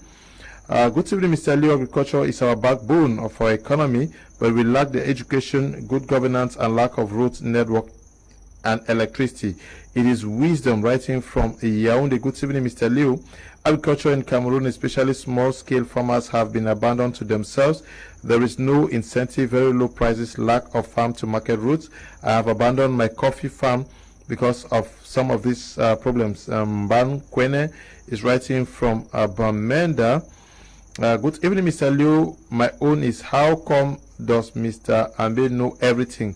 Mr. Ambe has knowledge concerning all walks of life. Chai Collins Privada, writing from Bonaberry, is not Mr. Is Apostle. I need the contact of Afro brains in Bamenda. Okay, please, you just get to them. Now, the Apostle Ambe. Now, from every indication, when you look at the volume of imported either rice, fish, and it tells that if one were to invest in agriculture, there is a ready market, because some people are skeptical. But if you were to sit back home and look at the quantity of goods entering Cameroon and are sold, it tells that agriculture is just it's a gold mine. Yes, agriculture is the gold mine of Cameroon. I can repeat it over and over, and I will sing it till I draw my last breath, until this government and our people turn and face the agricultural sector. We're not going to see the economic boom we are dreaming of. Create planes tomorrow, create cars tomorrow. If people are not fed very well, they will never have the brains to produce those things. We need first a strong agrarian revolution in this country. Shocking enough, Cameroon is not just the market for what it produces. Every country surrounding Cameroon in the Kmer region practically depends on Cameroon for supply. That is out of the context. If we go to East and West Africa, Mali, there's no food. Burkina Faso, no food. Liberia, no food. Sierra Leone, no food. Talk less of Niger. Those are countries that Nigeria itself doesn't have food. It's not bragging. I've traveled to Nigeria. They have three things: fufu, gari, semovita, and they change different kinds of soup with rice. They are changing the soup, not food products. Spices themselves they do not have. So if Cameroon can be feeding Chad, Central African Republic, Guinea Equatorial, Gabon, and Congo Brazzaville, then feeding Cameroonians themselves, it shows that if at all we invest properly in agriculture, we are going to have market already in this region of Semak. People have gone to Rwanda. They don't have food. I mean food. They don't have food. East Africa doesn't have food. So if you look at it, the worst is the North Africa. You go there, there's practically no food there. So this Cameroon alone, oh God, Nigeria can boast of oil. That is their strength. Cameroon has oil, but it is not its backbone. We have both the intellect, we have the age group, because 70% of the population are youths. We have equally the markets, which we have. I mean, what is it that we lack? Let us go back. Before we ever found oil in this country, what used to sustain this economy? Look at the Northwest that people claim there's no oil there. What sustains the Northwest? Are there some minerals in the Northwest? But when we are talking about beans, corn, cabbage, carrots, potatoes, name it, you have to look up to the Northwest. You see trucks of different kinds are transporting beans and corn and potatoes and cabbage and carrots every single week from the Northwest region. And cattle from the Northwest region. You go to the north where it is the desert area, crops like this, root crops like onion, garlic, they grow in those places. As a matter of fact, we have no disadvantaged climate here. You come to the forest region in the south, you cannot talk. Anything you put there grows. Then talks of southwest with the alluvial farm from Cameroon. You cough cocoa seed, it produces a cocoa tree. You spit coffee seed, you are not planting, you are spitting it. You suck mango and just throw it carelessly, you are having a mango tree. Birds will carry pepper from one place to another in the air, it drops and starts producing. What are you looking for anymore? The climatic condition, we have Europe around Boya. We have the desert around the north. We have the tropical equatorial climate within the littoral and the central region. Central region has four climates. It has 2 rainy seasons, 2 dry seasons. So what climatic condition are you looking for? The pomme de France they say it grows only in France. It's cultivated now in Banso. Because the climatic condition there gives opportunity for the thing we're importing. There is a young man here who is in Cameroon. He's already producing pomme de France. So tell me any crop in Africa or in Europe that is not grown here. How? From the west region right to the northwest is grass field. We can feed as many cattle as possible. Goats, rams, sheep, cow.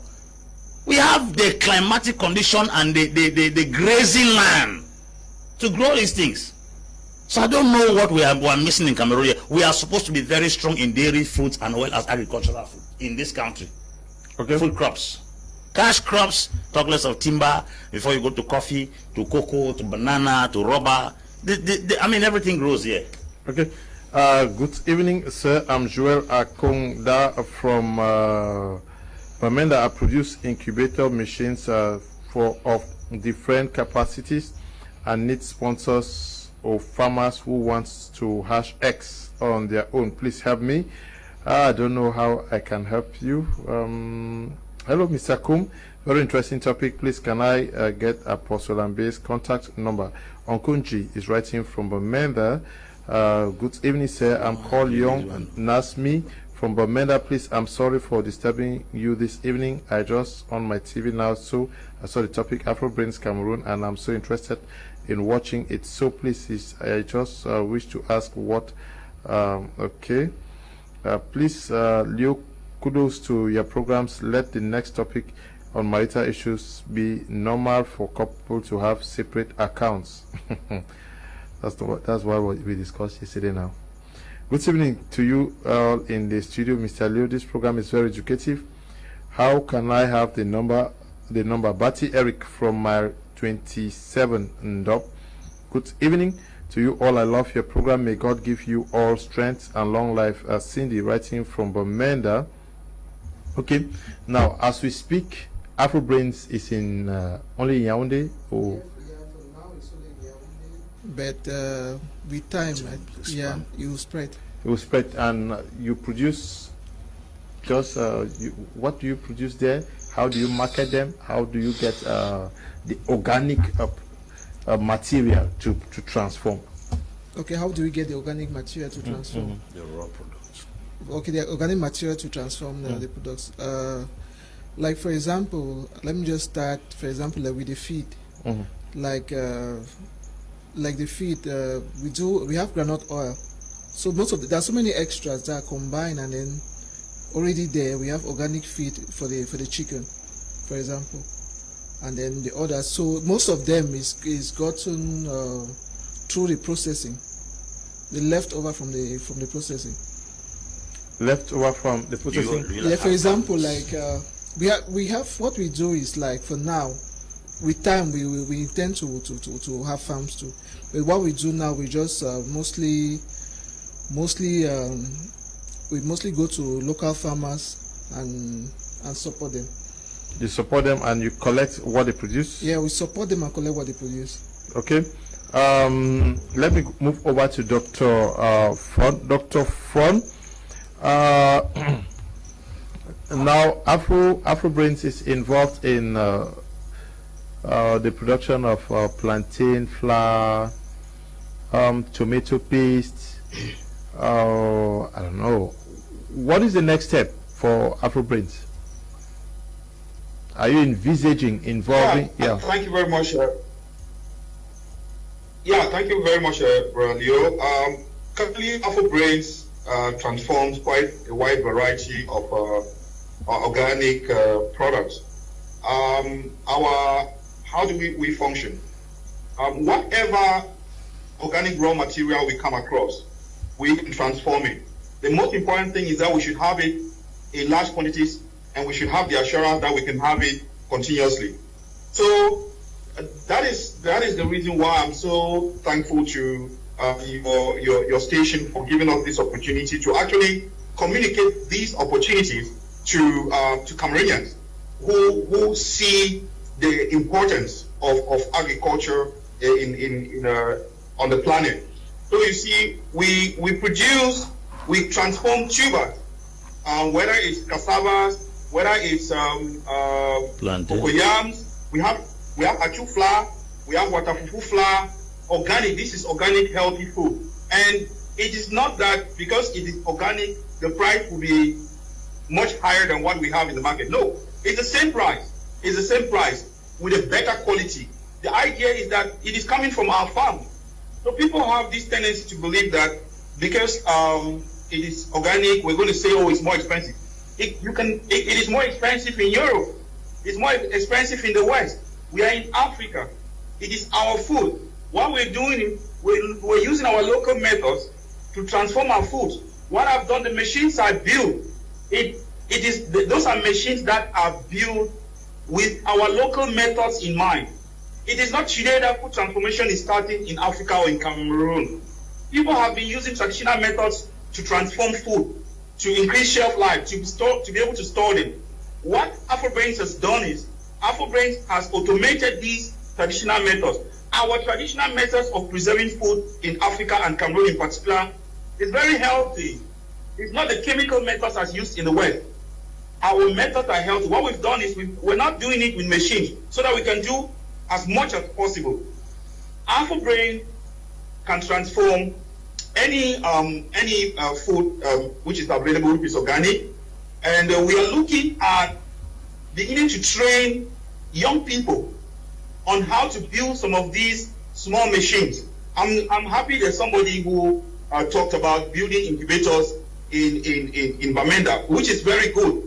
Those are the skills that we would like to train young people. Because you make yourself, when we begin to produce capital goods, then we begin to propagate. We begin to propagate those. We begin to reduce post-harvest loss, and we begin to fight food insecurity. Cameroon is described by the UN as being insecure when it comes to classification in food security. But it is shocking because Cameroon has a wide variety of food, and there's a lot of post-harvest loss. So a problem, the missing link is in being able to transform the food and begin to look at what is possible in agriculture. When they have that in mind, what is possible, they will begin to apply themselves. They can begin to contact us to look at those who are into marketing. How can they market these products? You would find a lot of our young people marketing genetically modified food that have been imported from abroad. Now, Afro Brains is coming with food that has been transformed from our local organic products. Come and work with us with all confidence. Give these goods to family. Sell these goods to make these big people know. Because the thing is, people are still having perceptions. They are still watching Hollywood, and they are not really certain about when we talk about transforming food back home. It's still a mystery to Cameroonians. So we want Cameroonians to know that it's something extraordinary. This is just a normal thing. This is the same food that they plant in the farm. We have just been able to transform it to a form that can stay long at home. For example, watafufu flour.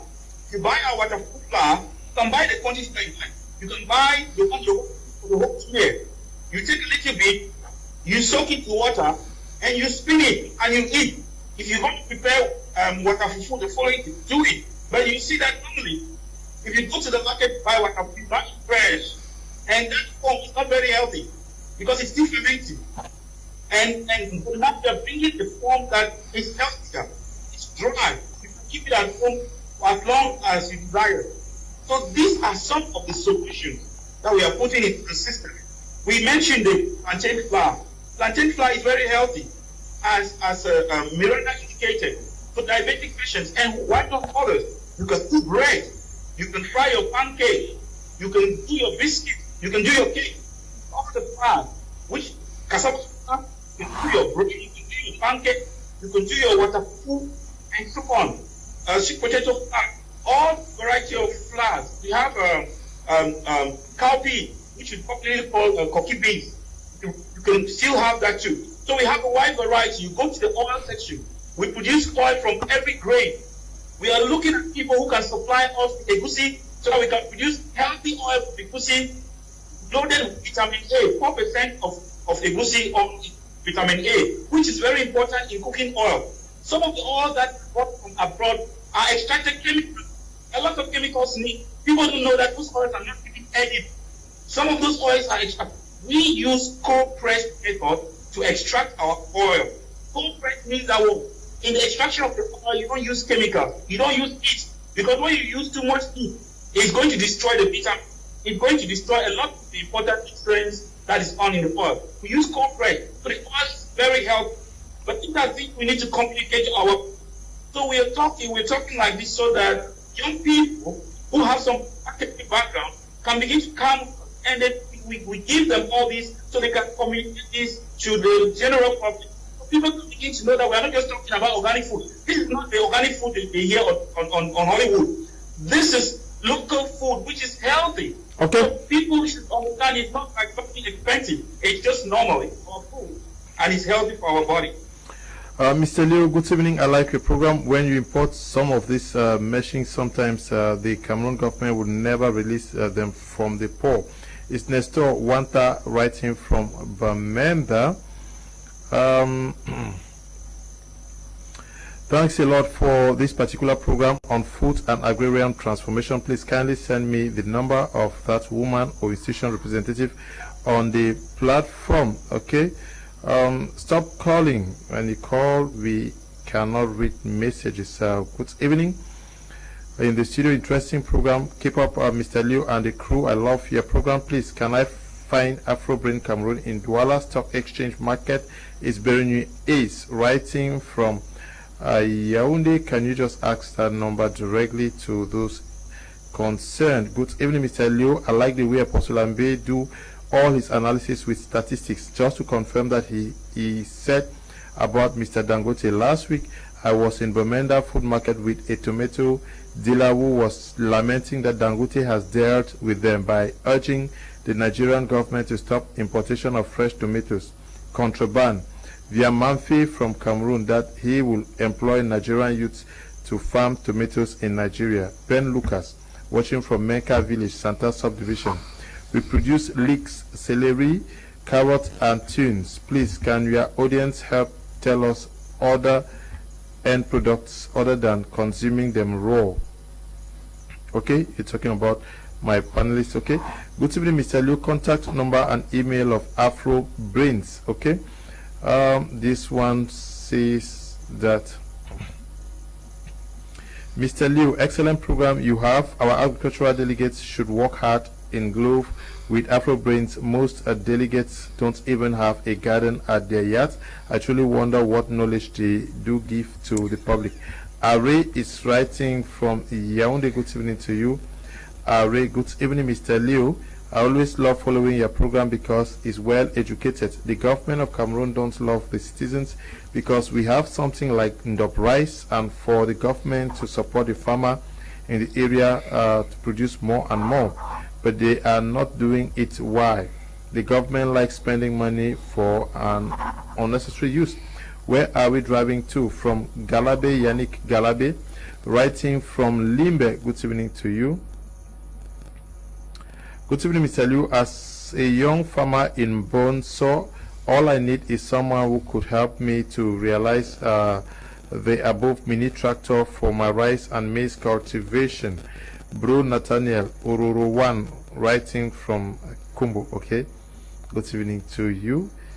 Good evening, Mr. Leo, kudos to your panelists. We need a change of mindset in our eating habits. Special greetings to Versatile Apostle Ambe. Good evening, Mr. Leo. Okay. Cameroonians need a change in mindset in their eating habits. Ako Ferdinand is also writing from Boya. This one says, I'm giving free organic gardening services to the entire city of Bamenda. I will be happy if you can host me to give you a great insight in this area and how we can use it to save our population from. Okay, good evening, dear panelists. Courage to you guys. Hello, Mr. Liu and the Prime R team. You can help the Gentile man who fabricate incubators by passing his number. I personally need one for farm. Thanks again for the great job you are doing. Denko is writing from Bamenda. Yes, Apostle Ambi Valentine Ngwa. Agriculture determines what a country feeds on, and on which it also determines how healthy a nation is. If the what you feed on is not healthy, you have a sick population. Of course. That's why I said that what we eat matters a lot. Thank God somebody is corresponding with what I said concerning Alhaji Aliko Dangote. You see, one of the senators in Nigeria went to the Senate and said, we have so much focused on oil to the extent that it's difficult for us to discover better potentials in us. Then Nigeria has a huge tourism industry that has not been exploited because oil has blinded us. Nigeria has a huge agricultural sector because oil equally has blinded us. There are countries in Africa that God has blessed abundantly, and blindness to these abilities and potentials is the reason for poverty. That's why I will always repeat this, my quote: poverty is not the absence of human, financial or material resources, it's the absence of leadership. If Nigeria, that does not have a climatic condition and a soil content that compares to Cameroon, can be producing 17,000 hectares of tomatoes. That's Dangote, who is in different sectors in business, is developing a 17,000 hectare of tomatoes. Here in Wotutu, Limbe here, if you go there, the amount of tomatoes that come from Wotutu down to Bojongo every year, it will amaze you. I asked once, I have never seen oranges being taken to brasseries. What do they use to produce orange? What do they use to produce ananas? Pamplemousse. China doesn't have farms for this amount of tomatoes they bring here, but they are constantly shipping tomato here. Where do they get it? We have not just the raw material, we have the atmosphere and the soil that can constantly give us the assurance, because transforming process is different where you don't have a cultivating power. The strength of the transforming power is in the cultivation. We have the cultivating power, which definitely we are supposed to be the highest transformers. It is unfortunate that we are producing in huge quantities and others are transforming it for us.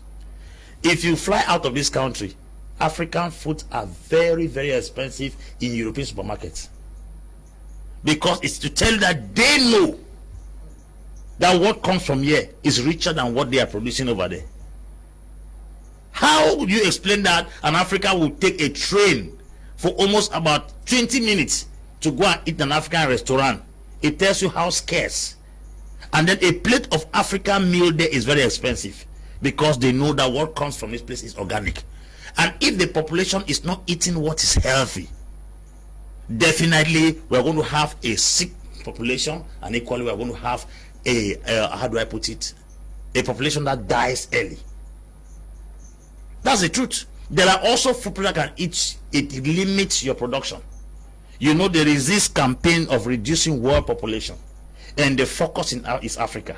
They might not kill us directly, but they may give us products that make our sperm watery and unproductive. You eat certain things and you are not able to reproduce. If 1,000 Africans go impotent or unproductive, they have indirectly reduced birth rate. That's the way of killing us. So if at all we are not sensitive to understand that there is a campaign against the reduction of population and the target is Africa, we should be very, very careful with what we eat. What we import into Africa. What we import in Africa. Mm-hmm. How do you explain that in those days people were working with bare body in our villages and Anopheles mosquito did not kill them with malaria? Today you cover blanket, under that blanket Anopheles mosquito bite you, have malaria. What is the difference between that era and now? What we eat. We used to drink water in streams in the villages. You won't have typhoid. Now you are drinking supposedly treated water by the Chinese. And you are sick of typhoid. Something is not well. Something is not balanced. That's the reason why we must have a food controlling unit in this country that verifies everything that enters our mouth. If not, that reduction of population will not come as coronavirus. It will not come as a plague. It will come as a slow poison through what we consume, thereby annihilating us gradually. Okay, the chicken, the pork, and everything that we consume from out of Africa. Good evening to you all in the studio. I will that Pastor Ambe should be the president of this country because he speaks a lot of sense. I am Azo Simon, writing from Mutengene. Good evening, Mr. Liu. Please, can you help me? And G number, I need some incubators. And Peter from Bomenda. I'm confused. So many messages. The person with incubator, can you just contact me after the program? And those who need the incubators, can you also contact me after the program so I will know how to link you guys. Good evening. I'm Reverend from Yaoundé. I just tuned on my TV this evening and I like the program, so I don't know how to your contact. Okay, my contact, get to that contact on WhatsApp. Hello, Mr. Leo. Moving from farm to market is what is killing most of us young people. I am Christian, writing from Tatum. Good evening, Mr. Leo. Just to say kudos to you and your team, and also with your choice of topics. Keep up. Ekule Alexander from Bengengang Sang, writing from Bengui. Okay, thank you very much, Mr. Kung, for the program. Okay, hi to all in the studio. Tabi Butengu following up from Yaoundé. Quite an interesting program. More grace to you all. Good evening to you. Good evening, Mr. Leo. Your program is nice, just that we have a very bad government. That is why we are where we are. Bravo to Apostle Ambe. Panjo, writing from Tombel. Good evening to you. Panjo. Just to concord with Apostle Ambe, what is killing us Cameroonians is the gain some individuals made from custom duty. That is why we import rather than produce in Cameroon. Emmanuel is writing from Boya. Good evening to you, Emmanuel. Good evening, Mr. Liu. I love the topic of today. I run a poultry and I need an incubator. Kindly send me the number of the listener who produced incubator. Is Yelum John, writing from Yaoundé. The guy with incubator, please, can you just contact me again so that I can share a number with those who need it. Good evening, Mr. Liu. I love how Apostle is hitting it hard on this agricultural topic. He needs to be appointed as the Minister of Agriculture to help us bring policies that will revamp this sector. Alex is writing from Boya. Congrats, Apostle Ambe. You are indeed a whole library. Do you know that Gary used to leave Baligam to Equatorial Guinea and Gabon? Indeed, we can. Derek is writing from Chang. Dr. Fon, we are running out of time. I asked about whether Afro Brains has other projects aside what we already are observing in the future. Yes, yes, of course. Afro Brains has quite a huge amount of products. Like I indicated before, there are several opportunities in agriculture. Afro Brains is at this point in time starting with the transformation factory. We are going to also be expanding. We have agents. So as we speak, we have agents across Cameroon. So if anybody wants to get the Afro Brains product, feel free to contact us. We will link you up with the agents in the place where you find yourself. So as we move ahead, we are going to be setting up centers like restaurants and shops in the various the major cities, so that people can be able to go there and actually not only consume the semi-finished product like the flour and the oil, but also able to consume the finished product. Today we hear of KFC in the West. There's KFC, which is a franchise globally. Go to Europe, you go to America, you go to even here in China, you have KFC all over. We want to set up a food chain in Cameroon and of course in Africa that will provide healthy food to the people of Africa. It is high time Cameroonians and Africans as a whole begin to realize that food is a matter of national security. If we do not pay attention to what we eat, then there is nothing else we should be paying attention to, because what we are is what we eat.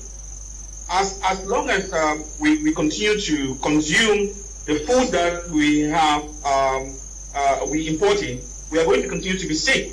Apostle Lambe has made it very clear. He's put a lot of attention to the issue of food quality.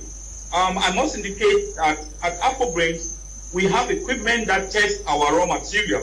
So we are very keen, not just to the raw materials we buy, but to the quality of the food that we produce. Yeah. When we talk about quality of the products, we are talking about the standards of the machines. There are some machines that are not food standard. Just because somebody is producing food does not mean that that food is standard food. There are specific material types. There are specific things about machines that qualify that machine to transform food which is going to be edible.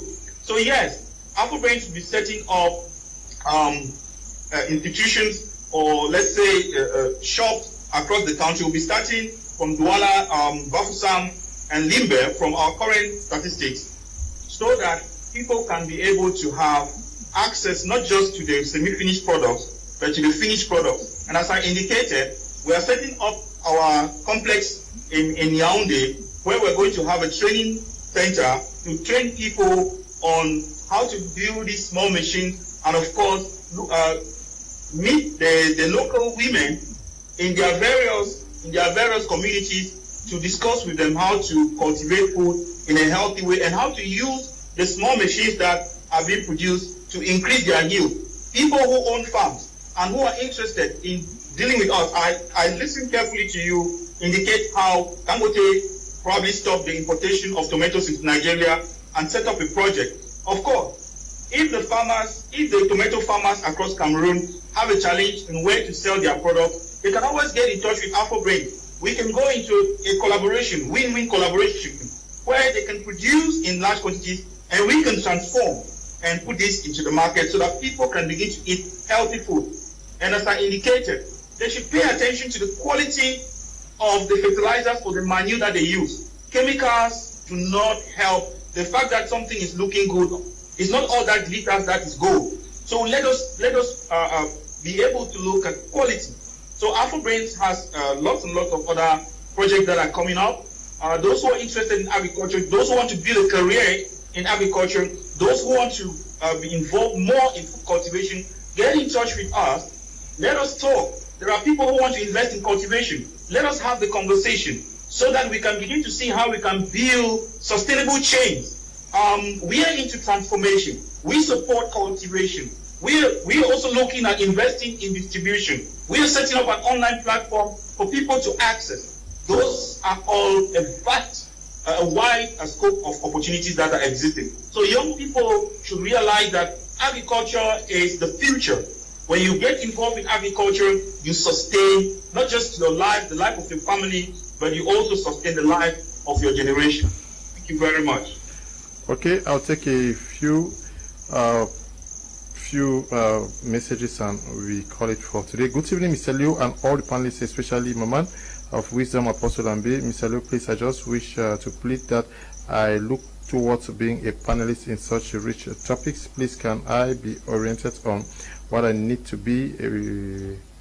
Panelist Prince Rupert, writing from Douala. Prince, can you call me tomorrow morning? You have my number. Call me and we discuss about that. Good evening. I'm Rudolph from Yaoundé. Agriculture is the oxygen to our society. I have 5,600 3 layers capacity incubators imported from China. Okay. Better still, Kazon building materials over Facebook.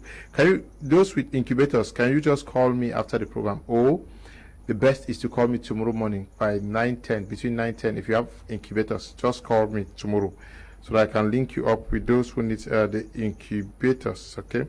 Good evening, sirs. I'm talking from Equatorial Guinea, Malabo. With what Apostle Ambe carries inside of him, in every aspect, he will make the best president ever.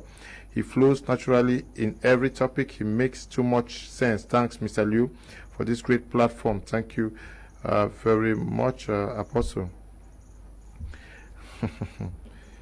They want you to be president. They want you to be minister. Who knows?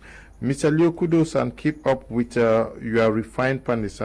Mabisong is writing from K-Town, that's Kumba. Good evening, Mr. Liu. Greetings to you and your entire panelists. When I listen to this type of programs, I always feel as to cry. Our government will actually do nothing to encourage agriculture because they know that if people become independent, we will collect bribe from again. I am so tired, but let's not lose hope. The best is yet to come. Mr. Liu, I'm enjoying your program. Please, for the incubator guy's number, thanks in advance. Please, who is the guy who said he has incubator? Can you just write me? Many messages have covered what you sent to me. Hi, good evening. We need to change the young people. It's Mr. P writing from Boya. Hello, Mr. Leonard. I'm called Tanto Bertrand, an incubator producer based in Douala. My number. Oops. Good evening, Mr. Liu and the crew. I'm blessed with the topic on board. In fact, when our panelists speak, my heart bleeds because of the leaders we have in this country. When the panelists from China speak, I see with him. But how can we reason based on our environment when there are no roads networks? Agriculture cannot go without good roads. Let this government provide good roads to its citizens. Okay. We have to end at this juncture. We want to say thank you, Dr. Fon, for participating in today's edition of the program. Yeah, thank you very much. I really do appreciate the platform. I really do appreciate the effort that you're making. And I must say that I've watched your programs in the past. They are very educative. They are really centered around those things that affect the day-to-day life of Cameroonians. So thank you very much. I've been watching Apostle Ambe. Apostle Ambe, thank you. Kudos. May God bless you and continue to empower you to do more. The things you say go to change, impact the lives of people. Those are the type of persons we want in society. So together we're always going to see what we can do. No matter how long the storm lasts, one day the sun shall finally rise. Thank you very much. Okay, and thank you to Madame Miranda for coming all the way from Yaoundé now. Thank you. I want to thank you too so much for giving us this opportunity, at least to present to so many people the opportunities that we have. It's an honor to be here. And I also want to thank Apostle Ambe so much. I've learned so much from what he said, and I've been watching the program. It's really educative and very interesting. Okay. I just pray God to continue to give you the strength to do more. Okay. We also want to say thank you to you, Apostle Ambe. It's always a joy to be here. This is my house, and I fall in love with Afro brains. I don't know where they think they can fit me. I'm ready to walk. Okay. Tomorrow we are going to be looking at the coalition for dialogue on negotiation. We're going to be finding out what role they can play to ensure that peace and justice returns to the troubled northwest and southwest regions. We are going to be having two members of that platform who are going to be contributing from out of the country. Apostle Ambe is going to join them alongside another panelist to look at how peace and justice can effectively be seen as having been done in the northwest and southwest regions. We want to thank you all who took time off to watch the program, the production team. Stay blessed. Bye-bye.